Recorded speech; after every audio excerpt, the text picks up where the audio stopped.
Hello and welcome back to channel guys. मेरा नाम है आशीष गायकवाड़ और स्वागत है आप सभी का फिर से एक बार हमारे इस यूट्यूब चैनल पे। और आज ये जो वीडियो होने वाला है सारे नर्सिंग एस्पिरेंट्स के लिए होने वाला है जो बेसब्री से नॉर्सेट का इंतजार कर रहे हैं, जो सेंट्रल गवर्नमेंट एग्जाम से उसका इंतजार कर रहे हैं। तो अगर आपका सपना है एम्स में as a nursing officer job करना है, 1 लाख पर मंथ या फिर उससे ज्यादा की सैलरी आप एक्सपेक्ट कर रहे हो, approximate salary, then this video is for you. इस वीडियो में हम बात करने वाले हैं नॉर्सेट 9 के बारे में।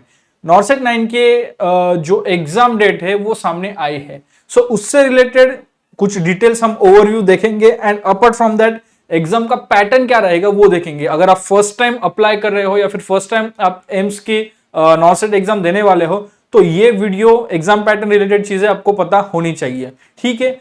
नॉट जस्ट दैट, सिलेबस भी अगर आपको जानना है तो कमेंट बॉक्स में कमेंट करें। इस वीडियो में हम सिर्फ एग्जाम पैटर्न देखने वाले हैं। इफ यू वांट सिलेबस तो do comment in the comment box. अगर आपको प्रिपेयर कैसे करें, बुक्स कौन सी यूज करें, उसके बारे में वीडियो चाहिए तो भी आप डिस्क्रिप्शन कमेंट बॉक्स में कमेंट करके जरूर बताएं। Let's start the video. As you can see हम एग्जाम पैटर्न वगैरह चीजें देख रहे हैं। उसके पहले कुछ चीजें विल सी कि एम्स दिल्ली जो डिपार्टमेंट है उसमें ये जो भी पूरा एंटायर रिक्रूटमेंट होगा it will be under them. Then nursing officer इस ये पोस्ट पे होगा। ये एग्जाम होगी AIIMS NORCET 9। Number of vacancies अभी तक रिलीज हुए नहीं है कि कितने वैकेंसीज यहाँ पे फिल किए जाएंगे। सो लेट्स सी, जब भी ऑफिशियल नोटिस आएगा कि इतने वैकेंसीज है तो हम वो भी यहाँ पे हमारे चैनल पे बताएंगे। So stay tuned. Then age limit रहेगी 18 ईयर्स से लेकर 35 ईयर्स, कम से कम 18 साल, ज्यादा से ज्यादा 35 ईयर्स। एज रिलैक्सेशन क्या रहेगा वो हम आगे देखने वाले हैं। So stay tuned. Then notification अभी तक रिलीज हुआ नहीं है, एप्लीकेशन फॉर्म अभी तक स्टार्ट हुए नहीं है, क्लोजिंग डेट नहीं हुआ है, करेक्शन डेट, जैसे कि करेक्शन होता है, एप्लीकेशन फॉर्म स्टार्ट होना, एप्लीकेशन आप फिल करते हो, देन उसमें भी कुछ अगर करेक्शंस रहे तो वो आपको करेक्शंस करने के लिए भी चांस होता है। तो वो अभी तक कुछ भी रिलीज हुआ नहीं है, ठीक है। सो एग्जाम डेट जो प्रीलिम्स की, अब ये 2 स्टेज में होती है, एक प्रीलिम्स और मेंस। तो आज हम दोनों भी प्रीलिम्स और मेंस दोनों के भी एग्जाम पैटर्न, एग्जाम का जो स्कीम होता है वो देखने वाला है। सो अच्छे से सुनो, ये अगर समझ में आए ना तो एग्जाम इजी लगेगी। यस, मैं विथ रिस्पॉन्सिबिलिटी ये बोल रहा हूं, एग्जाम इजी लगेगी अगर पैटर्न भी ठीक से समझ में आए तो। ओके, प्रीलिम्स और मेंस। देन हायरिंग प्रोसेस क्या रहेगी, ये कंप्यूटर बेस्ड टेस्ट रहेगी, मतलब ऑनलाइन आपको एग्जाम देना है। सो इसके लिए प्रिपेयर करने के लिए भी आप ऑनलाइन टेस्ट सीरीज वगैरह देख रहे होंगे, मैं आपको बताऊंगा लास्ट में। सो या stay tuned. Then application form online ही रहेगा। जॉब लोकेशन तो मान के चलते दिल्ली, न्यू दिल्ली एंड बाकी जो भी एम्स के जो भी ब्रांचेस है वहां पर होने वाली है। इंडिया में है, कंप्यूटर बेस्ड टेस्ट एग्जामिनेशन रहेगी। ऑफिशियल वेबसाइट जो है वो एम्स की वेबसाइट है, आप चेकआउट कर सकते हैं, ठीक है। लेट्स मूव फॉरवर्ड आगे। एम्स के लिए एलिजिबिलिटी क्राइटेरिया क्या रहेगा। अगर आपको एम्स के लिए एम्स के लिए अगर आपको नॉर्सेट एग्जाम देनी है तो उसके लिए एलिजिबिलिटी रहेगी कि आप सिटीजन ऑफ इंडिया होने चाहिए। अब ये यहां पे मेंशन करना जरूरी है क्योंकि कई सारे कमेंट्स आते हैं कि मैं नेपाल से हूं या फिर मैं ये कंट्री से हूं, मैंने इंडिया में नर्सिंग किया है या फिर मैंने बाहर से किया है, अब इंडिया में जॉब कर रहा हूं। कई सारे ऐसे क्वेश्चंस आते हैं, तो क्या मैं अप्लाई कर सकता हूं, यस नो। सो उन लोगों के लिए ये क्लियर कट मैसेज है कि अगर आप सिटीजन ऑफ हो, इंडिया के भारतीय नागरिक हो तो ही आप अप्लाई कर सकते हैं। देन बीएससी नर्सिंग, बीएससी या फिर post basic BSc nursing and GNM वाले अप्लाई कर सकते हैं, लेकिन उसमें भी आपका बीएससी नर्सिंग, आपका डिग्री, आपका जीएनएम आपने स्टेट नर्सिंग काउंसिल के साथ जो रिकॉग्नाइज्ड कॉलेज है और आईएनसी जो रिकॉग्नाइज्ड कॉलेज है उन कॉलेज से या फिर यूनिवर्सिटी से अगर आपका डिग्री होता है तो ही आप एलिजिबल हो। अगर आप स्टेट नर्सिंग काउंसिल से अनरिकॉग्नाइज्ड कॉलेज जो रिकॉग्नाइज नहीं है उनसे, वहां से अगर आपका एजुकेशन होता है तो आप एलिजिबल नहीं रहोगे। So this is the basic eligibility criteria. आगे देखते हैं एज लिमिट क्या रहेगा 2025 के लिए। एज लिमिट क्या रहेगा। सो एज लिमिट जो भी है वो कैटेगरी वाइज है, हर एक कैटेगरी के लिए अनुसार अलग अलग आपको एज लिमिट रहेगा। तो बेसिक जो है वो 18 साल से लेके 35 ईयर्स तक है, 18 ईयर्स से लेके 35 ईयर्स, ये बेसिक आपका एज लिमिट है। तो उसमें भी एज रिलैक्सेशन होता है as per the constitutional reservation. सो अगर आप एससी कैटेगरी में बिलोंग करते हो तो 5 साल का रिजर्वेशन, 5 साल का रिलैक्सेशन रहेगा। If you belong to OBC category then 3 साल का, if you belong to a person with benchmark disability then 10 साल का आपके लिए रिलैक्सेशन रहेगा। अब you have to prove that कि आप पर्सन विद बेंचमार्क डिसेबिलिटी ये कैटेगरी में आते हो, तो ही आपको ये 10 साल का रिलैक्सेशन मिलेगा। Then person with benchmark disability plus आप ओबीसी कैटेगरी में आते हो तो आपके लिए 13 साल का रिलैक्सेशन, एंड पीडब्ल्यूबीडी person with benchmark disability plus SC ST category में बिलोंग करते हो देन 15 साल का आपके लिए जो रिलैक्सेशन है वो रहेगा। अगर आप एक्स सर्विसमैन हो या फिर आप कमीशन हो जो कि ईसीओ एसएससीओ में आप बिलोंग करते हो कैटेगरी में, देन 5 साल का आपके लिए यहाँ पे रिलैक्सेशन रहेगा। सो ये रिलैक्सेशन भी आपको पता होना चाहिए, दैट इज वेरी, ये आपके लिए बहुत ज्यादा हेल्पफुल रहेगा वेदर आप एलिजिबल हो with regard to the age, तो ही आप अप्लाई कर सकते हो। नेक्स्ट अब बात करते हैं एग्जाम के पैटर्न की। तो जैसे मैंने कहा 2 स्टेजेस में होगी, स्टेज 1 जो रहेगी प्रीलिम्स, स्टेज 2 मेंस। तो प्रीलिम्स का एग्जाम पैटर्न क्या है, इसका स्कीम ऑफ एग्जाम भी समझते हैं, देन मेंस का भी समझेंगे। डिटेल में बताने वाला हूं, अच्छे से ध्यान दो। Okay, so the exam pattern. तो यहां पे इस एग्जाम में 100 एमसीक्यूज रहेंगे, 100 एमसीक्यूज रहेंगे, जिसमें से 80 क्वेश्चंस रहेंगे आपके नर्सिंग सब्जेक्ट के, ठीक है, जो कि आपका बीएससी नर्सिंग लेवल का जो भी सिलेबस रहेगा ना, वो 80 क्वेश्चंस 100 में से उस पे आएंगे। एंड जो रिमेनिंग 20 क्वेश्चंस है वो आपका जनरल नॉलेज और एप्टीट्यूड के रिगार्डिंग आएंगे। तो इफ यू वांट सिलेबस का वीडियो तो उसमें मैं इन डिटेल बोलूंगा कि जीके में क्या पढ़ना है, एप्टीट्यूड में क्या पढ़ना है, इवन नर्सिंग सब्जेक्ट में भी आपको आपके लिए क्या पढ़ना जरूरी है वो भी हम वहां पे डिस्कस करेंगे। ओके, सो ये है 100 क्वेश्चंस, इस तरह से ये 100 क्वेश्चंस फ्रेम किए जाएंगे। नेक्स्ट, ये जो क्वेश्चन पेपर है वो 5 सेक्शन में डिवाइड होगा। ये क्वेश्चन पेपर जो है वो 5 सेक्शन में डिवाइड होगा। For example section A, section B, C, D and E. तो ऐसे 5 सेक्शंस में ये जो क्वेश्चन पेपर है वो डिवाइड होगा। चलो ई को थोड़ा हम साइड में रखते हैं अच्छे से, ए, बी, सी, डी एंड ई, ठीक है। तो 5 सेक्शन में ये जो क्वेश्चन पेपर है वो डिवाइड होगा। तो हर एक सेक्शन में 20 क्वेश्चंस रहेंगे, हर एक सेक्शन में 20 क्वेश्चन रहेंगे। तो ऑन एन एवरेज अगर हम यहाँ पे ये करें, डिवाइड करें, तो हर सेक्शन के लिए आपको 18 मिनट्स मिलेंगे। मतलब कुल मिला के आपके हाथ में ये पूरा 100 मार्क्स का 100 एमसीक्यू सॉल्व करने के लिए आपके हाथ में है 90 मिनट्स। तो उस हिसाब से अगर हम डिवाइड करें 20 क्वेश्चन पर सेक्शन, तो हर एक सेक्शन के लिए आपके पास 18 मिनट है। अगर आप मैनेज कर लेते हो टाइम उस प्रकार से तो 18 मिनट, नहीं तो आपके हिसाब से आपको जितना टाइम लेना है एक सेक्शन के लिए उतना आप ले सकते हो, इट डिपेंड्स ऑन यू, ठीक है। सो जस्ट इन जनरल हमने वो कैलकुलेट करके आपके लिए बता दिया। तो हर एक सेक्शन में मतलब 5 सेक्शन रहेंगे, हर एक सेक्शन में 20 क्वेश्चंस आपके लिए होने वाले हैं। अब इसमें बहुत बड़ी बात ये है, बहुत इंपॉर्टेंट, ये आपको ध्यान में रखना है कि ये जो सेक्शंस है ना वो सिक्वेंशियल मैनर में आएंगे। मतलब ए के बाद बी, बी के बाद सी, सी के बाद डी, एक के बाद दो, दो के बाद 3, 4, 5, ऐसे 5 सेक्शंस आएंगे। अगर आप ए में आ गए, आपका कुछ रह गया और आप थर्ड में आ गए हो, सेकंड में गए हो, थर्ड फोर्थ में गए हो और आप सोच रहे हो कि बाद में फिर से आओगा, तो वो यहाँ पे नहीं है। एज ऑफ नाउ जो भी अपडेट है एज ऑफ नाउ यही चीज है, ठीक है। सो ये सिक्वेंशियल में आएगा, फिर से रिटर्न आप नहीं आ सकते। सो जब आप अप्लाई कर रहे हो ध्यान से, ठीक है। ओके, नेक्स्ट, तो ये कुछ चीजें हैं और उसमें भी निगेटिव मार्किंग होने वाली है। सो 1/3 निगेटिव मार्किंग यहाँ पे होने वाली है, दैट इज -0.33 इतनी निगेटिव मार्किंग रहेगी अगर कोई भी आंसर गलत रहा तो, ठीक है। Let's move to the next, जो हम देखेंगे स्कीम ऑफ एग्जाम। ये एग्जाम का स्कीम क्या रहेगा।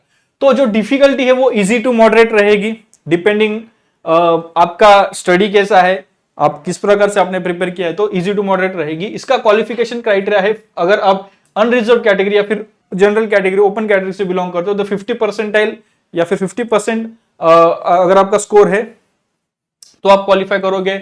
ओबीसी के लिए 40%, एससी एसटी कैटेगरी कैंडिडेट्स के लिए 40% और एडिशनल 5% रिलैक्सेशन रहेगा for the person with benchmark disability, ठीक है। तो अगर आप ओबीसी में हो तो आपके लिए 50 रहेगा, person with disability and OBC then 50 रहेगा, person with disability and SC ST then 40 रहेगा, person with disability and SC मतलब 40, 35 एंड ये 45, ऐसा रहेगा, एडिशनल 5 मतलब 5 कम रहेगा इसमें, ठीक है। सो वो होता है थोड़ा थोड़ा कभी। ओके, सो ये आपका एग्जाम का स्कीम रहेगा, इस प्रकार से डिफिकल्टी रहेगी एंड ये आपका क्वालिफाइंग क्राइटेरिया होने वाला है।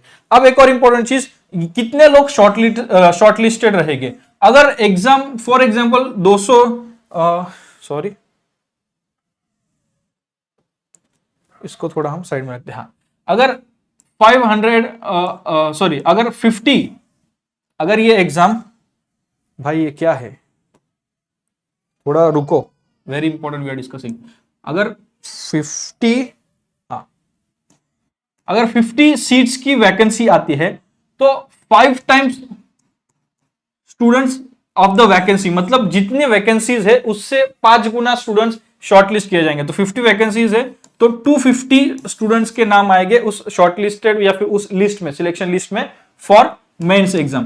तो आपका सिलेक्शन होता कैसे है, अगर फर्स्ट टाइम जो अप्लाई कर रहे हैं उन लोगों के लिए मैं बोल रहा हूं, पहले आपको ये जो प्रीलिम्स एग्जाम है वो प्रीलिम्स एग्जाम आपको देनी है, वो पास करनी है, वो पास करने के बाद फिर आप मेंस एग्जाम देते हो, जैसे यूपीएससी वगैरह एग्जाम्स में होता है सेम उसी तरीके से। तो एम्स मेंस एग्जाम देने पड़ेगी आपको, एंड मेंस एग्जाम देने के बाद उसमें से जो भी पास करेगा सिलेक्शन के बाद फिर मतलब उसमें से जो क्रैक करेंगे एज पर द एवरीथिंग आपका सिलेक्शन होता है, ठीक है। सो मेंस एग्जाम देने के लिए जितने भी वैकेंसी है उसमें 5 टाइम्स 5 गुना स्टूडेंट्स को वहां पे शॉर्टलिस्ट किया जाएगा। ओके, अब उसमें भी अगर आप PWBD person with benchmark disability में बिलोंग करते हो तो सारे के सारे जितने भी यहाँ पे आएंगे, रिगार्डलेस कितने कैटेगरी के लिए कितने वैकेंसी है वो नहीं देखा जाएगा, जितने भी स्टूडेंट्स पीडब्ल्यूबीडी के अंदर जो बिलोंग करते हो सारे के सारे उनका शॉर्टलिस्ट किया जाएगा। तो अगर जैसे कि ओबीसी कैटेगरी के लिए अगर 10 है तो 50 स्टूडेंट्स ओबीसी से लिए जाएंगे, एससी के अगर 20 सीट्स है तो 100 स्टूडेंट्स शॉर्टलिस्ट किए जाएंगे। तो इस प्रकार से पूरा शॉर्टलिस्टिंग होगा फॉर द मेंस एग्जाम, ठीक है। अब बात करते हैं मेंस एग्जाम की, stage 2 that is mains exam. तो मेंस एग्जाम में पैटर्न कैसा रहेगा, यहां पे थोड़ा चेंज होता है। जो आप प्रीलिम्स एग्जाम में करते हो ना वो थोड़ा मतलब जो बोलते हैं ना वो जस्ट टीजर है, ट्रेलर पिक्चर यहां पे खत्म होती है। मेंस में यहां पे 160 एमसीक्यूज रहेंगे और ये सब्जेक्ट रिलेटेड रहेंगे, के सिनेरियो बेस्ड एमसीक्यूज यहां पे होने वाले हैं। फिर से समझो, जो प्रीलिम्स था वहां पे अलग थे 100 एमसीक्यूज थे, यहां पे 160 एमसीक्यूज होने वाले हैं और ये पूरे के पूरे सब्जेक्ट रिलेटेड, मतलब नर्सिंग के सब्जेक्ट रिलेटेड, यानी कि नर्सिंग के ये क्वेश्चंस होने वाले हैं। Then case scenario based questions आपको यहां पे देखने को मिलेंगे।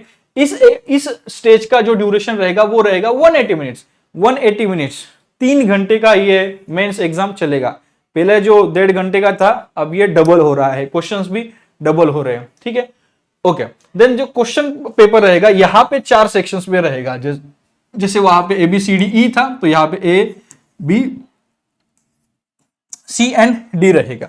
तो हर एक सेक्शन के लिए आपको अराउंड 45 मिनट्स टाइम मिलेगा। हर एक सेक्शन के लिए आपको अराउंड 45 मिनट्स टाइम रहेगा। हर एक सेक्शन में 40 क्वेश्चंस रहेंगे, 40 यहां पे, 40 यहां पे, 40 यहां पे एंड 40 यहां पे। तो टोटल कुल मिला के 4 सेक्शन से 40 क्वेश्चंस हर एक सेक्शन में रहेंगे। तो 160 एमसीक्यूज आपको देखने को मिलेंगे एंड ये भी सिक्वेंशियली चलेंगे, मतलब ए के बाद बी, बी के बाद सी के बाद डी, डी के बाद फिर से ए या फिर सी के बाद बी या फिर ए, ये होगा नहीं, ए के बाद बी ही एंड ये ही सीक्वेंस में रहेगा, आगे पीछे होगा नहीं। तो जब आप अप्लाई कर रहे हो ठीक से आंसर दो, अटेम्प्ट जब आप कर रहे हो ठीक से अटेम्प्ट करो, जो आता है वही लिखो, जो नहीं आता है छोड़ दो। क्यों? निगेटिव मार्किंग, 1/3 निगेटिव मार्किंग यहां पर भी है। सो इससे बचने के लिए जिस क्वेश्चन को लेके आप मतलब कॉन्फिडेंट नहीं हो उसको आप स्किप कर सकते हो। अब कितने स्किप करने चाहिए, कितने अटेम्प्ट करने चाहिए, if you want the entire guidance wait, आप कमेंट बॉक्स में कमेंट कर सकते हैं। उसके रिलेटेड हम प्रॉपर स्ट्रेटेजिक वीडियो हम बना देंगे ताकि ये भी आपको समझ आए। अगले video as per your demand if you wish हम सिलेबस कवर करेंगे नेक्स्ट वीडियो में कि क्या सिलेबस है एंटायर पूरा जो भी प्रीलिम्स के लिए मेंस के लिए उसमें क्या पढ़ना है, तो वो हम देखेंगे। इफ यू वांट तो आप कमेंट करिए, जितने ज्यादा कमेंट्स आएंगे अकॉर्डिंगली हम वीडियो बनाएंगे। And if you want strategy video कि कैसे प्रिपेयर करें, वो भी वीडियो बना सकते हैं। एंड इफ यू वांट कि ये कितना छोड़ना चाहिए, कितना स्किप करना चाहिए, कितना अटेम्प्ट करना चाहिए, उसके रिलेटेड भी हम वीडियो बनाएंगे। सो जिस टॉपिक के ऊपर ज्यादा कमेंट्स आएंगे उससे रिलेटेड वीडियो पहले हमारे चैनल पे आपको देखने को मिलेगा। सो आई होप ये वीडियो आपको पसंद आया होगा। अगर वीडियो पसंद आए, अगर कुछ भी डाउट है तो कमेंट बॉक्स में कमेंट करें। सबसे इंपॉर्टेंट अब ये प्रिपरेशन के लिए, क्योंकि आप देखो ये कंप्यूटर बेस्ड टेस्ट होने वाली है, तो टेस्ट सीरीज आप सर्च करते होगे तो डिस्क्रिप्शन में लिंक है। नॉर्सेट के लिए टेस्ट सीरीज हमने आप लोगों के लिए क्यूरेट की है। नॉर्सेट ही क्या, जितने भी वैकेंसीज इंडिया में आने वाले हैं इस पूरे साल भर में, तो वो सारे वैकेंसीज के लिए अगर आपको प्रिपेयर करना है तो 699 रुपीज में आपको पूरा all in one nursing test series मिलेगी, जिसमें डेली क्विजेस आपको मिलेंगे, डेली करंट अफेयर्स मिलेंगे, जैसे कि आपने देखा प्रीलिम्स में जीके एंड ऑल वो है, तो उसके लिए हेल्प करेगा। डेली न्यूज मिलेगा, डेली क्विजेस रहेंगे, सारे एग्जाम्स के मॉक टेस्ट है, टेस्ट सीरीज है, मैक्सिमम एग्जाम्स के हमने वहां पे इंक्लूड कर रखे हैं। तो एक ही टेस्ट सीरीज अगर आप लेते हो, एक ही पैकेज में सारे एग्जाम्स, मतलब जो एम्स नॉर्सेट है, नर्सिंग स्टाफ नर्स की एग्जाम है, स्टेट लेवल की एग्जाम है, यूजी है, CHO, KGMU nursing officer, ESIC, बाकी जो भी नर्सिंग ऑफिसर के एग्जाम से SGPG, IPG, सारे आपको वहां पे उसके रिलेटेड टेस्ट सीरीज आपको मिलेंगे। So if you are preparing for the exam, do check out the test series, जिसकी लिंक डिस्क्रिप्शन में मैंने दे रखी है। So that's it in this video. I hope इस वीडियो के थ्रू आपका जो डाउट या फिर आपके मन में अगर कुछ भी कंफ्यूजन रहा होगा कि नॉर्सेट की एग्जाम कब होगी, क्या होगी, या फिर एग्जाम पैटर्न कैसे रहेगा, एलिजिबिलिटी क्राइटेरिया क्या रहेगा, एज रिलैक्सेशन के बारे में, एग्जाम पैटर्न कैसे रहेगा, स्कीम ऑफ एग्जाम, कितना कट ऑफ जा सकता है एलिजिबल रहने के लिए, क्वालिफाई करने के लिए, तो वो इस वीडियो के थ्रू आई होप वो आई बिलीव कि आपके सारे क्वेश्चंस, डाउट्स यहाँ पे आंसर हो चुके हैं। ऐसे ही और हेल्पफुल वीडियोस के लिए आप हमारे चैनल पे बने रहिए, चैनल को सब्सक्राइब करें, वीडियो पसंद आए वीडियो को लाइक करें और अपने दोस्तों के साथ इसे आप शेयर कर सकते हैं। मिलते हैं किसी और अच्छे हेल्पफुल वीडियो के साथ, तब तक के लिए शालोम, शांति और सलाम। Bye bye guys.